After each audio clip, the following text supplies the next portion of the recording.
पिछले पार्ट के आगे से ही होती है। हम देखते हैं कि उस सेक्टर मास्टर को लग रहा था कि शियाओ ने उसे धोखा दे दिया, लेकिन तभी उसका डॉक्टर उसे आकर कहता है कि ऐसा नहीं है। लेकिन अब सेक्टर मास्टर अपने डॉक्टर पर ही हाथ उठाने लगता है, लेकिन फिर वो डॉक्टर कहता है कि मास्टर आप मेरी बात सुनिए। यंग मास्टर पहले से बहुत ही ज्यादा अच्छी हालत में है। पहले तो उन्हें होश भी नहीं आ रहा था और साथ ही साथ वो बिल्कुल भी मूव नहीं कर सकते थे, लेकिन अब उनकी बॉडी में पेन पूरी तरीके से ठीक हो चुका है। मुझे नहीं लगता कि वो डॉक्टर कोई मामूली डॉक्टर है, उसे सच में गॉड ने भेजा है। अभी सेक्टर मास्टर जब वो चीज नोटिस करता है तो बहुत ही ज्यादा वो खुश हो चुका था और कह रहा था कि मैंने जो कुछ भी कहा है वो सब भूल जाओ। अब उससे ओल्ड मैन को यहाँ पर बहुत ज्यादा इज्जत दी जाएगी जिससे कि वो गुस्सा ना हो। वैसे इसके बाद अब सीन चेंज होता है। हम दूसरे सीन में अब शियाओ को देखते हैं। शियाओ इस वक्त बैठकर आराम से खाना खा रहा था और चाय पी रहा था। तभी उसके सामने जैस्मिन आती है और पूछती है कि आखिर तुम इतनी ज्यादा नॉलेज कैसे है? तुमने लगभग उसकी चोट ठीक कर दी है, इस चीज से उसका पेन भी रुक गया, मगर उसकी हड्डियां पूरी टूटी हुई है थी। ऐसा करना बहुत मुश्किल है। अब शियाओ कहता है कि ये इस लाइफ की बात नहीं है, ये मेरी पिछली लाइफ का टैलेंट था, मगर मैं क्या बताऊं कि मैं उस लाइफ में कैसे मरा। अभी शियाओ को इस टाइम बहुत गुस्सा आ रहा था, लेकिन जैस्मिन कहती है कि ये जरूरी नहीं है कि तुम कैसे मारे गए। अब तुम्हारे पास पूरी एक लाइफ की नॉलेज है और दूसरी लाइफ वो पड़ी हुई है। जीने के लिए यही बात सबसे ज्यादा मैटर करती है। तो अब कुछ देर बाद आराम करने के बाद शियाओ वापस से वहाँ यंग मास्टर के पास आता है और यहाँ पर आकर वो उसका हाथ पकड़ता है और उस बैठा देता है। अब इस चीज में यंग मास्टर को दर्द हो रहा था, लेकिन कोई भी शियाओ से अब वो कुछ भी नहीं कह सकता था। शियाओ पहले तो अपनी थोड़ी सी एनर्जी उसके हाथ में डाल देता है और फिर वहाँ से जाने लगता है। ये चीज देखकर सेक्टर मास्टर पूछने लगते हैं कि आप कहाँ जा रहे हो, जिस पर शियाओ कहता है कि मैं यहाँ से जा रहा हूँ क्योंकि तुम चाहते ही नहीं कि तुम्हारा लड़का बचे। अभी सेक्टर मास्टर को अब कुछ समझ में नहीं आ रहा था, लेकिन शियाओ कहता है कि मैंने इसके ऊपर वो तेल लगाया था जिसको तुमने निकाल दिया। अब सेक्टर मास्टर कहते हैं कि इसे होश आ गया था, तो हमने सोचा क्यों ना वो हटा दे, और वैसे भी इसे खाना भी खिलाना था। तो यहाँ पर वो कुछ चीजों का नाम लेते हैं, लेकिन शियाओ सुनकर कहता है कि अब तो पक्का हो गया कि आप अपने बेटे से प्यार नहीं करते, तभी तुमने उसे ऐसी चीज खाने को दी जो कि जहर है। अभी शियाओ बहुत बड़ा चढ़ाकर बता रहा था, जिस वजह से सेक्टर मास्टर को भी लगता है कि उससे गलती हो गई, लेकिन फिर वो शियाओ को रोकने की कोशिश करते हैं और कहते हैं कि प्लीज इसे बचा लीजिए, अगर आप चले गए तो और कोई नहीं है जो इसका इलाज कर पाए। लेकिन साथ ही साथ यहाँ पर शियाओ ने भी अपनी पावर एक्टिवेट कर दी थी, जिस वजह से उस यंग मास्टर का हाथ थोड़ा सा दर्द करने लगता है। और इसके बाद अब शियाओ भी थोड़ा सा इमोशनल हो गया था। वो कहता है कि आपका लड़का मुझे मेरे ग्रैंडसन की याद दिलाता है। अभी वो यंग मास्टर के पास आते हुए कहता है कि हाँ, लगभग तुम्हारा चेहरा मेरे ग्रैंडसन की तरह ही है। और अब वो कुछ स्टोरी बताता है कि वो किस तरह से उसका ग्रैंडसन सिटी में घूम रहा था, तभी उस पर किसी ने हमला किया और फिर उसे भी यही सेम प्रॉब्लम हुई थी, जबकि उसकी पावर भी यंग मास्टर की तरह सेम थी। फिर शियाओ कहता है कि मैं उसे बचा नहीं पाया, वो मर गया, ये शायद उसका बुरा पुराना नसीब है और मुझे लगता है कि आपके बेटे के साथ भी यही हो रहा है, और अब जब नसीब में ही यही है तो हम कुछ नहीं कर सकते। लेकिन ये बात सुनकर सेक्टर मास्टर कहने लगते हैं कि ऐसा नहीं है, आप गलत समझ रहे हो, हमारा नसीब बहुत अच्छा है, तभी तो भगवान ने आपको यहाँ पर भेजा। साथ ही साथ मास्टर ये भी कह रहे थे कि इसके बदले हम आपको जितना मांगोगे उतना पैसा दे देंगे। लेकिन इस पर शियाओ कहता है कि आपको क्या लगता है कि मैं यहाँ पर पैसे के लिए आया हूँ? अगर आपको ऐसा लगता है तो ये गलत है। और इसके बाद सेक्टर मास्टर कहने लगे थे कि ये भी तो आपके ग्रैंडसन की तरह ही है। और इसके बाद अब जैसे ही शियाओ आगे बढ़ता है तो वो यंग मास्टर भी शियाओ को ग्रैंडपा कह रहा था। शियाओ शॉक था और ऐसी एक्टिंग कर रहा था जैसे वो बहुत ही ज्यादा वो हैप्पी है। वो फिर से रिपीट करने को कहता है और उसके बाद वो छुपकर अपनी एनर्जी एक्टिवेट करता है, जिस वजह से यंग मास्टर को फिर से दर्द होने लगा था। लेकिन अब फिर भी वो अपनी एनर्जी की मदद से उसे उठाता है और नीचे गिराकर उस पर उसकी हड्डियों को क्रैक करने लगता है, जिसकी वजह से उसे पहले तो दर्द होता है, मगर बाद में वो अपना हाथ भी हिला पा रहा था और धीरे धीरे अब उसकी बॉडी भी मूव करने लगी थी। सेक्टर मास्टर्स इस चीज पर बहुत ही ज्यादा वो हैप्पी थे। अब शियाओ पूछता है कि क्या यहाँ पर कोई अच्छी खासी मेडिसिन है, क्योंकि अब हमें इसे मेडिसिन देना चालू करना होगा।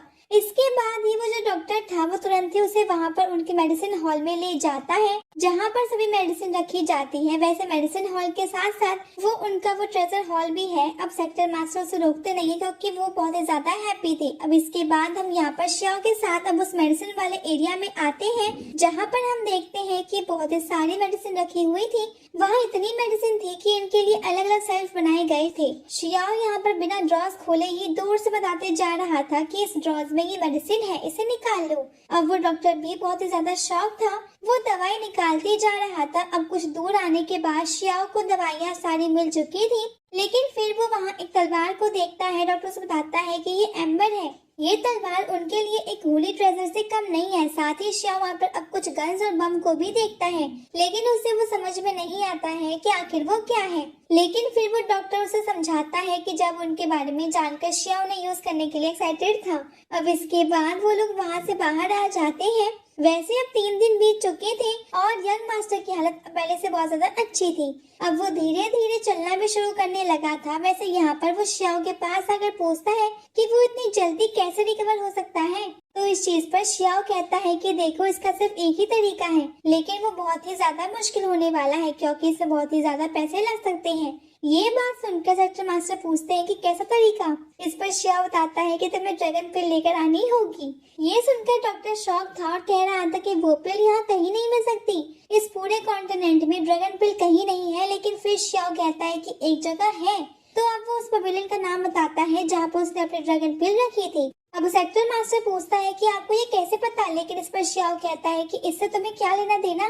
यहाँ पर तुम इस बड़े से घर में बैठे हो, लेकिन मैं तुम बाहर घूमता रहता हूँ, इसलिए मुझे बहुत नॉलेज है। अब सेक्टर मास्टर और वो डॉक्टर तैयारी कर रहे थे वहाँ पर निकलने के लिए।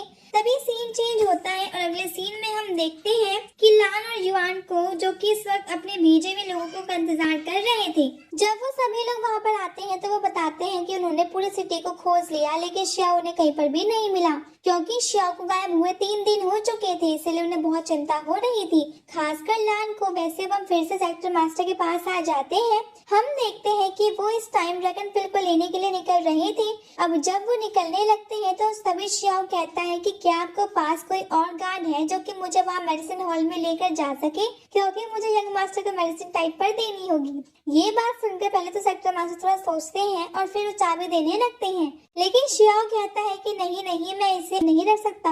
लेकिन फिर सेक्टर मास्टर कहते हैं कि अरे इसकी कोई जरूरत नहीं है, आप इस ग्रैंडफादर के समान हो तो आपको इतना तो हक होना ही चाहिए कि आप कहीं भी घूम सको।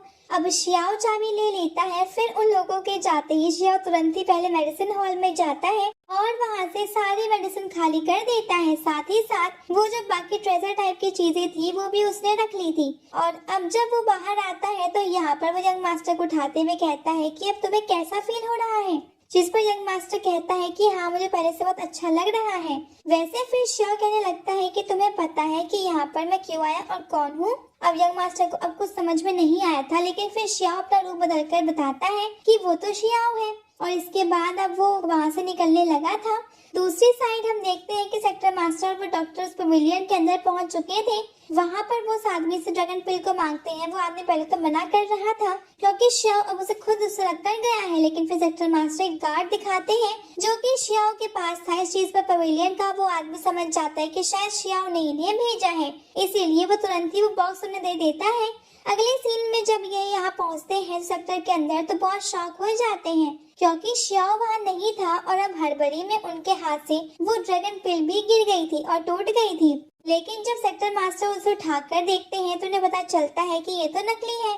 और तभी एक आदमी उन्हें बताता है कि हमारा मेडिसिन हॉल पूरी तरीके से खाली हो चुका है। तो इस चीज पर बहुत ज्यादा शॉक थे और अब वहाँ पर पहुंचकर वो देखते हैं कि वहाँ एक भी चीज नहीं बची है। वैसे अभी शियाओ वहाँ उस सेक्टर से बाहर जा रहा था। जैस्मिन कह रही थी कि लगभग तुमने वहाँ का सारा सामान उठा लिया, तो इसमें अब कुछ तो काम का भी नहीं है। अब इस पर शियाओ कहता है कि कोई बात नहीं, उन्होंने भी उसे रखा था, वो हमारे कभी न कभी काम आ ही जाएंगे। अब तभी उन्हें वो आदमी बाहर मिलता है। शियाओ कहता है कि मैं बस बाहर टहलने के लिए जा रहा हूँ क्योंकि मैं बहुत टाइम से उस घर के अंदर था। अब वो आदमी उसे नहीं रोकता, लेकिन तभी आदमी का मैसेज आता है कि उसे डॉक्टर को पकड़ना है क्योंकि वो और कोई नहीं बल्कि शियाओ है। अब वो आदमी शियाओ का पीछा करता है। शियाओ यहाँ पर उससे लड़ने के लिए रुक गया था क्योंकि भगाने का कोई रास्ता नहीं था। शियाओ की पूरी पावर इस्तेमाल करने के बाद भी वो आदमी शियाओ को वहाँ नीचे गिरा देता है क्योंकि वो आदमी शियाओ से ज्यादा लेवल पर है। अब जैसे ही वो आदमी शियाओ के पास जाता है तो यहाँ पर वो अचानक से ही वही बम फोड़ देता है जो कि उसे मेडिसिन हॉल के अंदर मिली थी। उसका ब्लास्ट बहुत तेज था और चारों तरफ से धुआं हो गया था। अब धुआं हटे इसके पहले ही ये पार्ट यहीं पे खत्म हो जाता है।